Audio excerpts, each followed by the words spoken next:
વાત કરીએ વડોદરાની તો વિશ્વામિત્રી નદીને ઊંડી અને પહોળી કરવાની વાતો વર્ષોથી સંભળાય છે, પરંતુ શું ખરેખર વિશ્વામિત્રી નદીને ઊંડી અને પહોળી માટેની કામગીરી કરાઈ છે ખરી?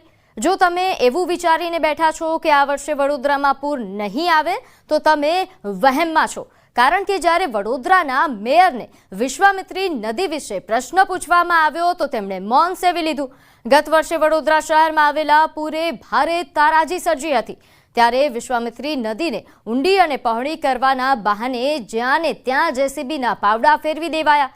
પાલિકાના સત્તાધીશોએ નદીને ઊંડી અને પહોળી કરવાના બહાને નદીની સાથે સાથે તેના પટ્ટાને પણ મૃતપાય અવસ્થામાં ધકેલી દીધો તેમ લાગી રહ્યું છે। વડોદરામાં તાજેતરમાં પડેલા વરસાદે અનેક વિસ્તારોને પાણી કરી નાખ્યા, ત્યારે ચોમાસા દરમિયાન જો ભરપૂર વરસાદ પડે અને વિશ્વામિત્રી નદીમાં પૂર આવે તો નવાઈ નહીં। 17માં પણ આ લોકોને 150 થી 200 કરોડ રૂપિયા ફાળવવામાં આવ્યા છે, પણ આ લોકોએ કોઈ હિસાબ આપ્યો નથી। એટલે માત્ર અને માત્ર વિશ્વામિત્રીના નામે આ લોકોએ ફક્ત ને ફક્ત કૌભાંડ કર્યા છે।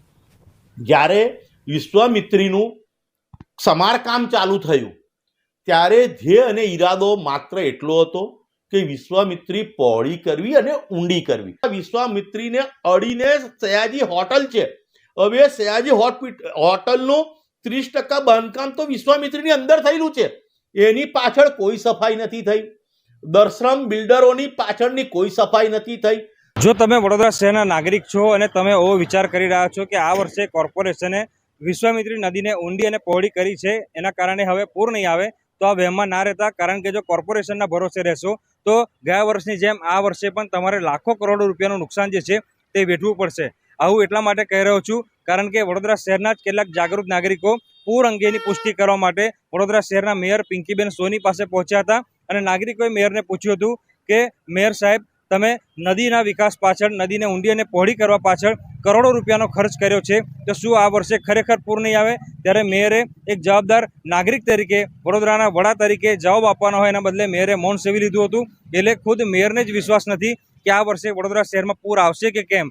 ગયા વર્ષે જ્યારે વડોદરા શહેરમાં પૂર આવ્યું હતું ત્યારે નાગરિકોને લાખો કરોડો રૂપિયાનું નુકસાન વેઠવાનો વારો આવ્યો હતો। નાગરિકોએ કોર્પોરેશનના વહીવટદારો પર પોતાનો રોષ વ્યક્ત કર્યો હતો, ત્યારે રાજ્ય સરકારે પણ કોર્પોરેશનમાં જે અંધેર વહીવટ ચાલી રહ્યો છે તેની સામે લાલાક કરી હતી અને કોર્પોરેશને સ્પષ્ટ સૂચના આપી હતી કે વિશ્વામિત્રી નદીને પહોળી કરો અને પાણીનું વહન યોગ્ય રીતે થાય તેવા પ્રકારની વ્યવસ્થા કરો। ત્યારે કોર્પોરેશને વિશ્વામિત્રી નદી પાછળ કરોડો રૂપિયાનો ખર્ચો કરી નાખ્યો છે, પરંતુ આ વર્ષે ફરી એક વખત કરોડોનો ખર્ચ કર્યા પછી પણ વડોદરા શહેરમાં પૂર આવશે કે કેમ તે અંગે કંઈ પણ કહેવાનું મેયર જે છે તે ઇનકાર કરી રહ્યા છે। એના કારણે વડોદરા કોર્પોરેશને નદી પાછળ કરેલા કરોડો રૂપિયાનો ખર્ચ માથે પડ્યો હોય તેમ લાગી રહ્યો છે અને વડોદરા શહેરમાં આ વર્ષે પૂર આવશે કે કેમ તેને લઈને જે મેયર પોતે મૂંઝવણમાં હોય તેમ લાગી રહ્યું છે। હાર્દિક દીક્ષિત, ન્યૂઝ 18 ગુજરાતી, વડોદરા। તો આ વરસાદી સિઝનમાં ગુજરાત માટે એક સારા સમાચાર પણ સામે આવ્યા છે। સરદાર સરોવર નર્મદા ડેમમાં પાણીની આવકમાં વધારો થયો। ઉપરવાસમાંથી 54,032 ક્યુસેક પાણીની આવક થઈ છે, જ્યારે મધ્યપ્રદેશમાં સતત વરસાદ વરસતા નર્મદા ડેમમાં નવા નીરની આવક થઈ। હાલ નર્મદા ડેમની સપાટી 118.08 મીટર છે, મહત્તમ સપાટી 138.68 મીટર છે। પાણીની આવક થતાં CHPH1 અને RBPHના 4 પાવર હાઉસ ચાલુ કરવામાં આવ્યા છે। પાવર હાઉસ ચાલુ થતાં નિગમને કરોડો રૂપિયાની આવક થઈ છે। નર્મદાની મેન કેનાલમાં 12,1200 ક્યુસેક પાણી છોડવામાં આવી રહ્યું છે। તો વલસાડ જિલ્લામાં નાના મોટા ચેકડેમો બનતા અહીંના ખેડૂતોની સિંચાઈની સમસ્યાનો મહદઅંશે અંત આવ્યો છે। ગુજરાતનું ચેરાપુંજી ગણાતું એવું વલસાડ શહેર જિલ્લા કે જેમાં દર ચોમાસામાં 125 ઇંચ જેટલો વરસાદ વરસતો હોય છે, તો પણ આ પહાડી વિસ્તારના ખેડૂતોને ઉનાળામાં સિંચાઈના પાણીની તંગી પડે છે, કેમ કે વરસાદનું પાણી સીધું પહાડોમાંથી થઈને નદી, નાળા અને દરિયામાં વહી જાય છે।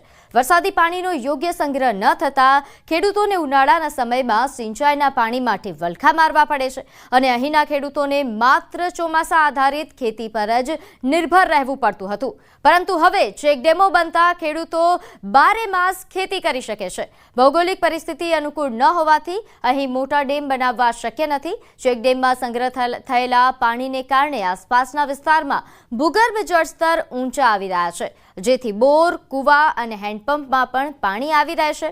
આ ઉપરાંત અત્યારે તો સરકાર દ્વારા માત્ર ગણતરીના ચેકડેમ જ બનીને તૈયાર થયા છે.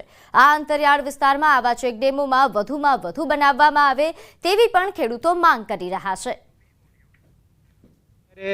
જે ચેકડેમો બનાવેલા છે એમાં પાણી ભરાય છે, તો જેનાથી અગાઉ કેવું કે ચેકડેમ ન હતા ત્યારે લોકો એક જ પાક લઈ શકતા હતા.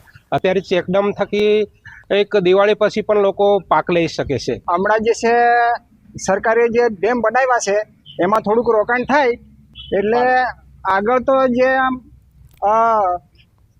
ચોમાસામાં જ એકવાર ખેતી થાય, પણ હમણાં જે થોડા ડેમ બનાવ્યા છે એમાં થોડોક ફાયદો થાય એમ દિવાળી પછી થોડીક ખેતી અમારી થાય છે. 3 મીટરથી લઈને 10 મીટર સુધીના 15 મીટર સુધીના પણ ચેકડેમોનું આયોજન કરીને અમે સરકારને આપેલું છે. એમાંથી લગભગ અમને 40થી 50 કરોડના ચેકડેમો બની ગયા છે ને 40-50 કરોડની અમને મંજૂરી મળી ગઈ છે ને બાકી પ્રોસેસની અંદર છે. તો આ વરસાદી સિઝનમાં ગુજરાત માટે એક સારા સમાચાર પણ સામે આવ્યા છે. સરદાર સરોવર નર્મદા ડેમમાં પાણીની આવકમાં વધારો થયો. ઉપરવાસમાંથી 54,032 ક્યુસેક પાણીની આવક થઈ છે, જ્યારે મધ્યપ્રદેશમાં સતત વરસાદ વરસતા નર્મદા ડેમમાં નવા નીરની આવક થઈ. હાલ નર્મદા ડેમની સપાટી 118.08 મીટર છે. મહત્તમ સપાટી 138.68 મીટર છે. પાણીની આવક થતાં CHPH1 અને RBPHના 4 પાવર હાઉસ ચાલુ કરવામાં આવ્યા છે. પાવર હાઉસ ચાલુ થતાં નિગમને કરોડો રૂપિયાની આવક થઈ છે. નર્મદાની મેન કેનાલમાં 12,1200 ક્યુસેક પાણી છોડવામાં આવી રહ્યું છે. તો વલસાડ જિલ્લામાં નાના મોટા ચેકડેમો બનતા અહીંના ખેડૂતોની સિંચાઈની સમસ્યાનો મહદઅંશે અંત આવ્યો છે. ગુજરાતનું ચેરાપુંજી ગણાતું એવું વલસાડ શહેર જિલ્લા કે જેમાં દર ચોમાસામાં 125 ઇંચ જેટલો વરસાદ વરસતો હોય છે, તો પણ આ પહાડી વિસ્તારના ખેડૂતોને ઉનાળામાં સિંચાઈના પાણીની તંગી પડે છે, કેમ કે વરસાદનું પાણી સીધું પહાડોમાંથી થઈને નદી, નાળા અને દરિયામાં વહી જાય છે. વરસાદી પાણીનો યોગ્ય સંગ્રહ ન થતાં ખેડૂતોને ઉનાળાના સમયમાં સિંચાઈના પાણી માટે વલખા મારવા પડે છે અને અહીંના ખેડૂતોને માત્ર ચોમાસા આધારિત ખેતી પર જ નિર્ભર રહેવું પડતું હતું. પરંતુ હવે ચેકડેમો બનતા ખેડૂતો 12 માસ ખેતી કરી શકે છે. ભૌગોલિક પરિસ્થિતિ અનુકૂળ ન હોવાથી અહીં મોટા ડેમ બનાવવા શક્ય નથી. ચેકડેમમાં સંગ્રહ થયેલા પાણીને કારણે આસપાસના વિસ્તારમાં ભૂગર્ભ જળસ્તર ઊંચા આવી રહ્યા છે, જેથી બોર, કુવા અને હેન્ડપંપમાં પણ પાણી આવી રહેશે. આ ઉપરાંત અત્યારે તો સરકાર દ્વારા માત્ર ગણતરીના ચેકડેમ જ બનીને તૈયાર થયા છે. આ અંતરિયાળ વિસ્તારમાં આવા ચેકડેમોમાં વધુમાં વધુ બનાવવામાં આવે તેવી પણ ખેડૂતો માંગ કરી રહ્યા છે. જે ચેકડેમો બનાવેલા છે એમાં પાણી ભરાય છે, તો જેનાથી અગાઉ કેવું કે ચેકડેમ ન હતા ત્યારે લોકો એક જ પાક લઈ શકતા હતા. અત્યારે ચેકડેમ થકી એક દિવાળી પછી પણ લોકો પાક લઈ શકે છે. હમણાં જે છે સરકારે જે ડેમ બનાવ્યા છે એમાં થોડુંક રોકાણ થાય એટલે આગળ તો જે આમ ચોમાસામાં જ એકવાર ખેતી થાય, પણ હમણાં જે થોડા ડેમ બનાવ્યા છે એમાં થોડોક ફાયદો થાય એમ દિવાળી પછી થોડીક ખેતી અમારી થાય છે. 3 મીટરથી લઈને 10 મીટર સુધીના 15 મીટર સુધીના પણ ચેકડેમોનું આયોજન કરીને અમે સરકારને આપેલું છે. એમાંથી લગભગ અમને 40થી 50 કરોડના ચેકડેમો બની ગયા છે ને 40-50 કરોડની અમને મંજૂરી મળી ગઈ છે ને બાકી